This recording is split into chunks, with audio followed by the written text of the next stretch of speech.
ఎవరు మొదలు పెట్టారు అన్న విషయం పక్కన పెడితే as a scheme Aarogyasri is an excellent scheme.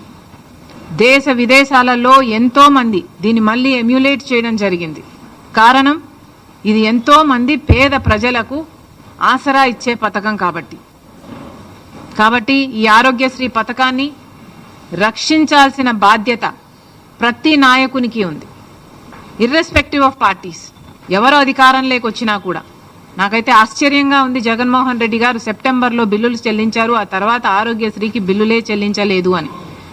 అసలు ఆరోగ్యశ్రీకే కాదు, ఫీజు రీయింబర్స్మెంట్ కూడా బకాయిలు ఉన్నాయి.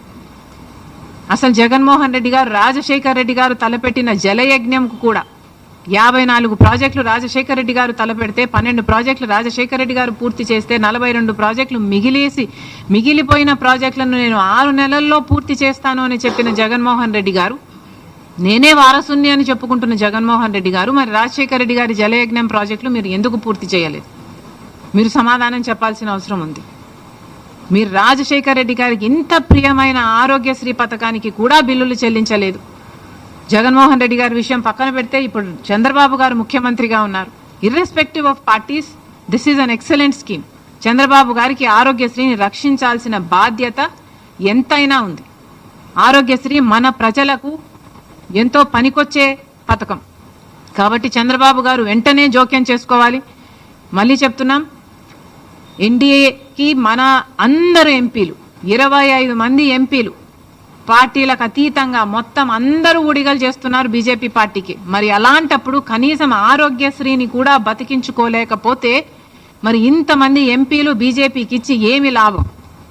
చంద్రబాబు గారు ఎలాగైనా చేసి ఏం చేస్తారో తెలియదు. రాష్ట్రం ఈ బడ్జెట్ నుంచి ఇస్తారో కేంద్రం నుంచి తెస్తారో ఏమి చేస్తారో ప్రజలకు అనవసరము. కానీ ఆరోగ్యశ్రీని బతికించాలని కాంగ్రెస్ పార్టీ డిమాండ్ చేస్తుంది.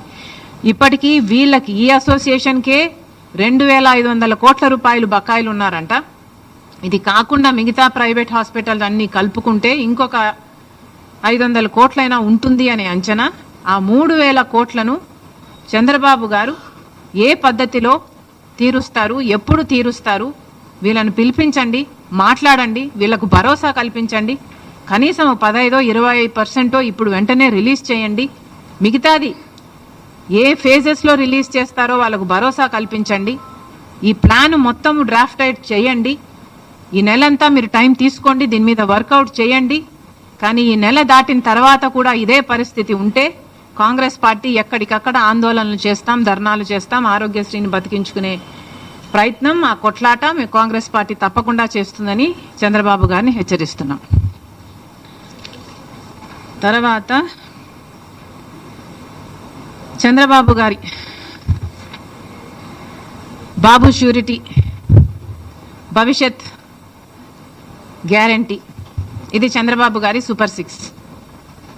ఈ సూపర్ 6లో భాగంగా చంద్రబాబు గారు కొన్ని వాగ్దానాలు ఇచ్చారు.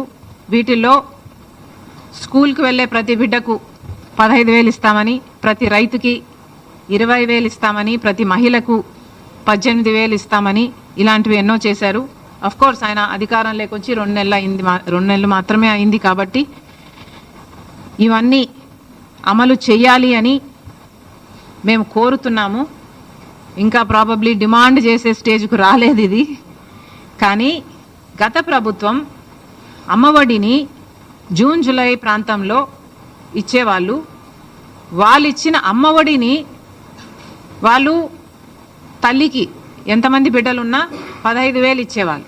కానీ చంద్రబాబు గారు ఎంతమంది బిడ్డలుంటే అంతమందికి 15,000 ఇస్తామని చెప్పారు.